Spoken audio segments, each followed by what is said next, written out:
My name's Liam, I'm 31, and if there's one thing I've learned about family, it's that they'll cheer for you the loudest, unless your success makes them uncomfortable. I never went the traditional route. While most of my cousins were off at university studying law or medicine or whatever would earn them a LinkedIn badge and a parental bragging right, I was holed up in my childhood bedroom, building an e-commerce brand out of thin air. At first, it was just selling custom phone cases, then t-shirts, then it snowballed. While they were submitting resumes and praying for internships, I was filing taxes for an LLC and managing 6 figures in inventory.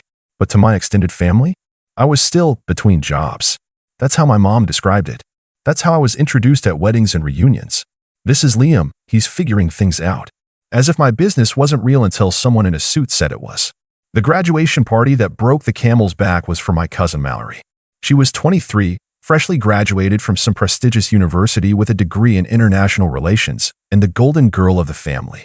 You know the type: class president, speaks 3 languages, volunteers at shelters, somehow manages to look like a Disney princess in every photo. I never had a problem with her growing up, to be honest. We were civil. Not close, but not hostile either. But Mallory always had this air about her, like she expected the world to applaud after every sentence. Her parents, my aunt and uncle, fueled it. Every little achievement came with a party, a framed certificate, a group text, and a Facebook album with a name like Mallory's Big Moment. When I got the invitation to her graduation party, I already knew what to expect. A catered backyard event at their place in the suburbs, probably with string lights, champagne, and an overpriced tent rental. What I didn't expect was the role I'd be given when I arrived. I pulled up a little early to avoid the usual chaos, only to be immediately intercepted by Aunt Kara, Mallory's mom, waving a fluorescent vest like I just clocked in for a shift. "Oh, perfect. Liam, we were hoping you could help with the parking situation. We've got cars backing up down the street." "No hello." "No, thanks for coming. Just a vest, a walkie-talkie, and a pat on the back like I was some college freshman working valet on the weekends." I blinked at her. "I'm not working the party, Kara. I came to celebrate." She laughed like I'd made a joke. "Just help us out for an hour or so. You're good with logistics, right? Your little online thing?" I should have walked away then. I should have handed her the vest and said no. But something in me, probably that cursed family loyalty, made me take it. I spent the first 90 minutes of that party waving SUVs into grass patches and helping elderly relatives shuffle their walkers over uneven ground. No one relieved me. No one brought me a drink. When I finally sat down at one of the fold-out tables near the back, sweaty and dust-covered, the actual celebration was already in full swing. There was a massive banner stretched across the yard, "Congrats, Mallory," in glittery gold. A red bow was tied around the driveway gate, which had apparently been hiding a brand new Kia Soul. Guests were crowded around the cake table, sipping drinks and eating. I got a half-hearted wave from my mom, who was seated front and center like she'd raised Mallory herself. I spotted my name scrawled on a paper place card shoved behind a decorative fern near the buffet line, far from the main tables. Mallory was glowing. She wore a white dress that caught the light with every movement, and she floated from table to table like she was running for office. At one point, a microphone was passed to her, and she tapped it dramatically before giving a little giggle. "I just want to thank everyone for coming," she began, holding her champagne flute high. "It means so much to be surrounded by people who value hard work and real education, especially in a time where it's so easy to get distracted by online hobbies." She smiled, directly at me. The pause was intentional. The delivery, razor sharp. And the reaction? Laughter. Actual laughter. My uncle snorted. My cousin Jason spit out a sip of his drink. Even my mom gave a tight, embarrassed smile like she'd been caught trying not to laugh but couldn't help herself. I felt the heat rise up my neck. I stared at the condensation dripping down my untouched drink, willing myself not to react. "Not yet," Mallory continued, oblivious or maybe just bold. "Some of us spent 4 years earning a degree that actually means something. Sorry, not sorry." More laughter.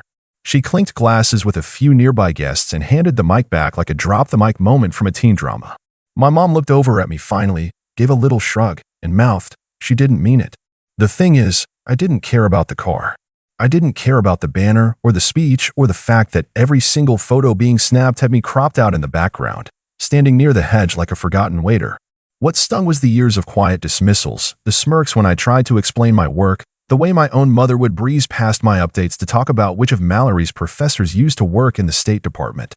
But in that moment, sitting there with dust on my sneakers and a drink in my hand, something inside me shifted. I waited until the last toast had been made. until the clapping died down and people began migrating toward the dance floor where a Bluetooth speaker played top 40 hits. I stood, brushed off my pants, and made my way up to the main table where Mallory and her friends were posing for photos beside the car, still high off applause. "Hey, Mallory," I said, casually, loud enough for the nearby crowd to hear. She turned, mid-laugh, clearly not expecting me to speak. "Yeah?" she asked, eyes narrowed. I lifted my glass and smiled. "Just wanted to say congrats." "Really? Must feel great knowing your degree got you here. And it's awesome that your family supports you so much." I took a long sip. My little online hobby just cleared $1.2 million this year. But hey, nice Kia. Silence. Mallory's smile froze. Someone behind her dropped a fork. My uncle's mouth fell open. My mom blinked twice like she couldn't process the words. I didn't wait for their reactions to settle. I just nodded, turned on my heel, and walked off toward the gate. The last thing I heard was someone whisper, "Wait, what did he say?" And I had no intention of sticking around for what came next. As I walked down the gravel driveway toward my car, I could feel all the stairs drilling into my back like heat lamps. I didn't turn around. I didn't need to. I'd played my part. I'd said what I needed to say, and I knew that little mic drop moment would ripple through the party like a pebble in still water. The thing is, I hadn't planned to say anything. I really hadn't.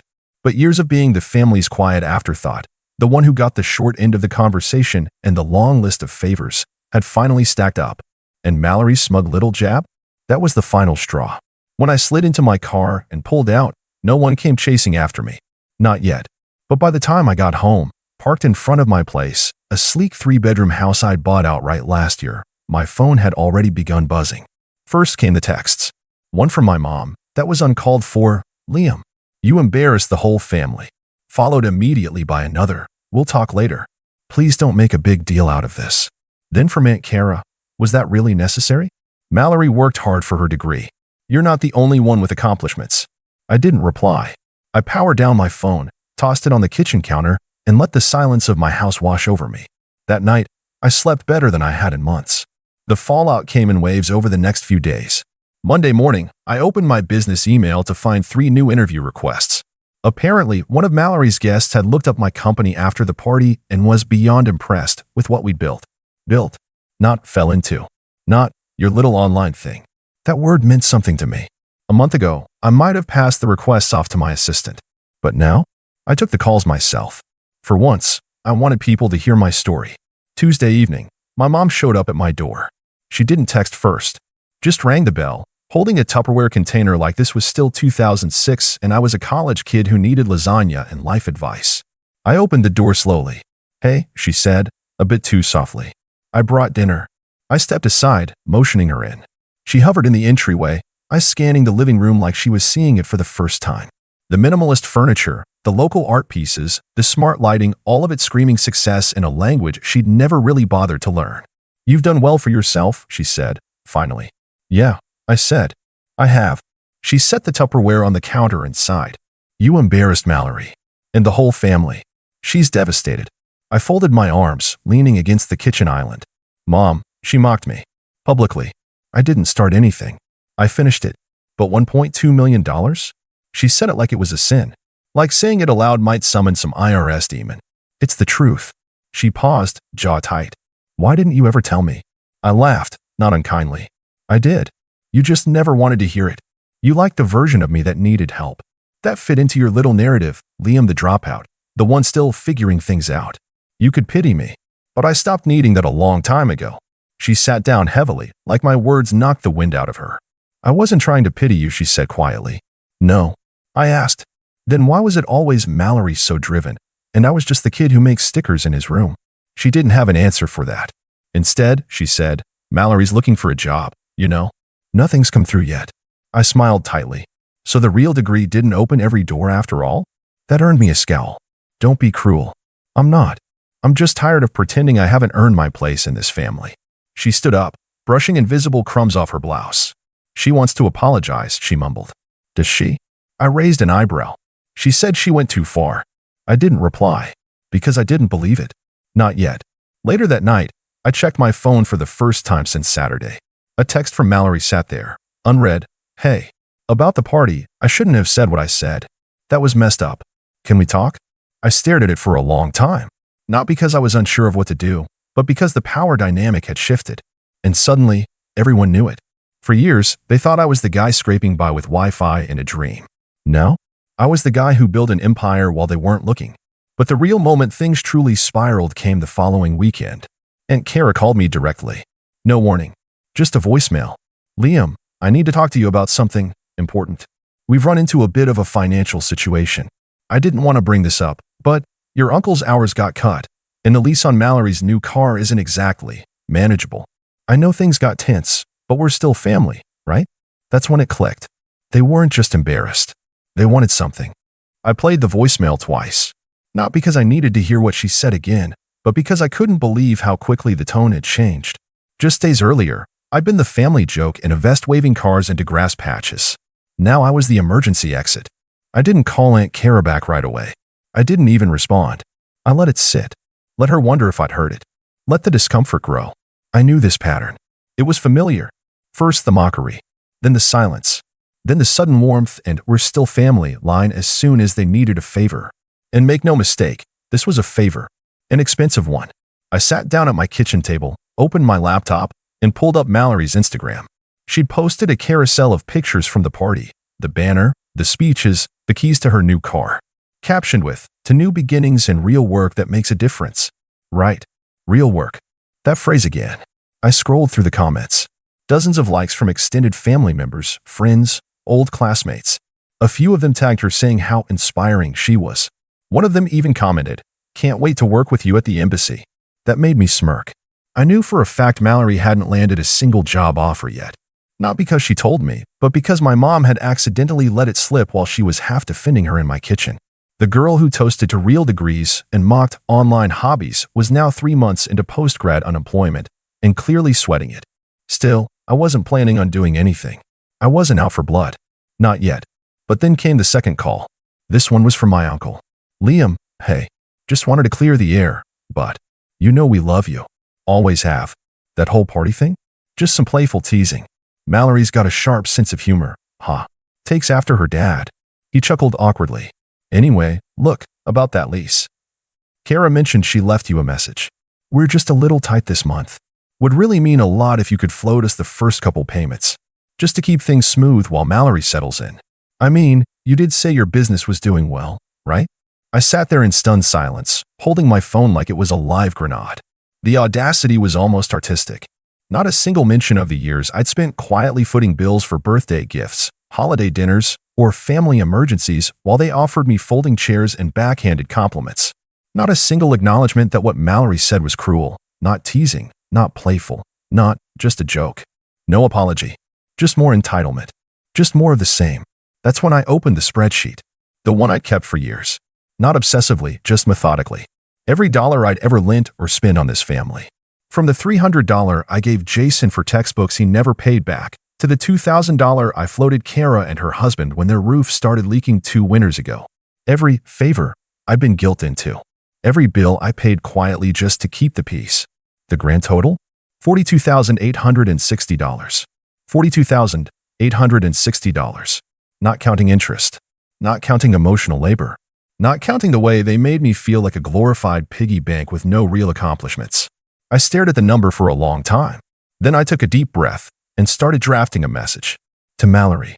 "Hey, got your text. Been thinking about it. Appreciate the apology, but I've been thinking maybe it's time for some clarity. For everyone's sake. You're right, by the way. You did work hard. I just don't think that justifies mocking other people's success, especially when you don't fully understand it. But more than that, I'm realizing that I've spent years investing in this family, financially and emotionally, and all I've really gotten in return is dismissiveness. I'm not angry, but I'm done playing the role of the invisible ATM. I wish you luck on the job hunt. Really, but I won't be covering the car or anything else going forward." I read it twice. No venom, no gloating, just a line in the sand. Then I sent a version of that message to my uncle, my aunt, and more delicately to my mom. She called instantly. "Liam, wait, can we talk about this?" "You can't just." "Yes," I interrupted, calm and clear. "I can." And I just did. There was a pause on the other end of the line. For the first time, she didn't have a script. Didn't know what to say. "Did you really make over $1 million last year?" "Yes." "How?" "You never asked." Another long silence. What do you want us to do? She asked, her voice low. And that question sat with me for a moment. Because that was the thing, wasn't it? I didn't want them to do anything. I just wanted them to stop expecting me to do everything. I ended the call without another word. Not out of spite, but because for once, I didn't owe anyone a performance. The mask was off. The bank was closed. And the joke of the family had finally spoken. Mallory didn't respond to my message for 2 days. I figured she was either stewing, crafting some faux gracious reply, or too embarrassed to say anything at all. Honestly, I didn't care. I'd said my piece.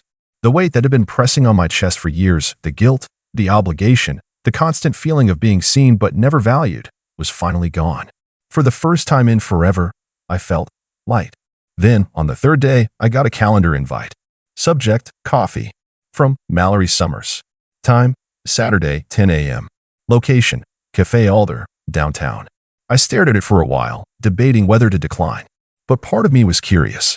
I accepted, not because I expected some heartfelt apology, but because I wanted to look her in the eye and see what, if anything, was real underneath all that polished superiority. Saturday morning rolled around gray and rainy. Fitting, I thought. I arrived 10 minutes early and ordered a black coffee. No frills. No distractions. She walked in 5 minutes late, wearing a cream blazer, heels, and a face full of carefully curated humility. Even in a downpour, Mallory dressed like someone who expected a spotlight. Liam, she said with a small smile, sliding into the seat across from me. Thanks for coming. Didn't think you'd show, I replied calmly. Neither did I, she admitted. But here we are. We sat in silence for a beat. She stirred her latte like it was an art project. I read your message, she finally said. Twice. Okay. And you're right. I raised an eyebrow. I was awful, she continued. Not just at the party. For years. I made fun of your work because I didn't understand it. And because, if I'm being honest, I was jealous. That caught me off guard. Jealous. I echoed. Yeah, she said, not meeting my eyes. You found your thing. You made it work. Meanwhile, I'm sitting here with a shiny degree, 0 job offers, and a car my parents can't afford. That joke I made at the party? It was less about you and more about me. Trying to feel better about where I'm not. I let her words settle. I didn't rush to forgive. I wasn't even sure I wanted to. I appreciate you saying that, I said, slow and deliberate. But that doesn't undo years of jabs. Of being treated like I was less than. By everyone. Including my own mother. I know, she whispered. That's on me. And them. All of us. I nodded, eyes fixed on the rain sliding down the window beside us. Why did you really ask me here, Mallory? She bit her lip. Not for money. I swear. Good. Because that door is closed. She nodded quickly. I know. I didn't come to ask for help. I wanted to own it. Publicly. I looked at her, confused. Publicly. That's when she reached into her bag and pulled out her phone. She opened her Instagram app, turned the screen toward me, and hit record on a story. Hi everyone, she said, smiling awkwardly into the camera. So, this is a little uncomfortable, but it's time I say something. I sat frozen as she continued recording. At my graduation party last week, I made a pretty nasty comment about online businesses and people who work outside the traditional system. It was petty, cruel, and frankly, completely inaccurate. My cousin Liam is one of the most driven, successful people I know. He built his business from scratch, with no handouts and no shortcuts, and I publicly belittled him for it. That's on me. And I'm sorry. Not just to him, but to anyone I influenced with that attitude. Real success doesn't come with a diploma, it comes with effort. And Liam, if you're watching this, thank you for calling me out. I needed it. She stopped the video, posted it without hesitation, and slid the phone back into her purse. I blinked. That was unexpected. She shrugged. I deserve to be embarrassed. You were for years. It's only fair. For the first time in a long time, I saw her not as Mallory the golden girl, but just a young woman trying to untangle herself from the image her family built around her. And maybe, from the one she built around herself. You're lucky I'm not a petty man, I said with a small smile. She smirked. Don't push it. We talked for another hour. Not about money or careers or family politics, just about life. Travel. Books. The little things we'd never shared because we were always too busy competing or avoiding each other. When we finally stood up to leave, she hugged me. Not a half pat on the back hug, but a real one. A quiet one. The kind that says, I get it now. A week later, my mom called. You saw the video? She asked hesitantly. I did. She didn't even tell us she was posting it. She didn't need to. I'm proud of you, she said, voice thick with something close to guilt. And I'm sorry for how I talked about your work, for not listening, for not asking. I didn't gloat. I didn't say finally. I just said, thank you. The next family event came a month later. It was a 4th of July cookout at Uncle Rob's house. I showed up in jeans and a polo, same as always. But this time, I didn't get handed a vest or asked to fix the ice machine. Instead, Mallory walked over, handed me a plate loaded with food, and said, "You're sitting with me." And I did. There was no speech, no banner, no toast. Just laughter, stories, and a weird sense of balance I hadn't felt in years. When someone asked what I did for a living, Mallory was the one who jumped in. He runs a multi-7-figure brand online. It's actually insane. You should see his setup. The silence that followed was beautiful. No snorts, no smirks, just impressed nods and follow-up questions. I answered a few, smiled politely, and kept the rest to myself. Because now, they wanted to know. And for once, I didn't need them to. The Kia was eventually returned. Mallory took a job at a nonprofit doing real work that mattered to her, not her parents. Aunt Kara and Uncle Rob stopped calling me for handouts. My mom still doesn't understand everything I do, but now she brags about me like I invented the internet. I still keep that spreadsheet, not out of bitterness, but as a reminder of where I came from and what I no longer owe. They say success is the best revenge. I say clarity is better. And silence, after all that noise, is the sweetest sound of all.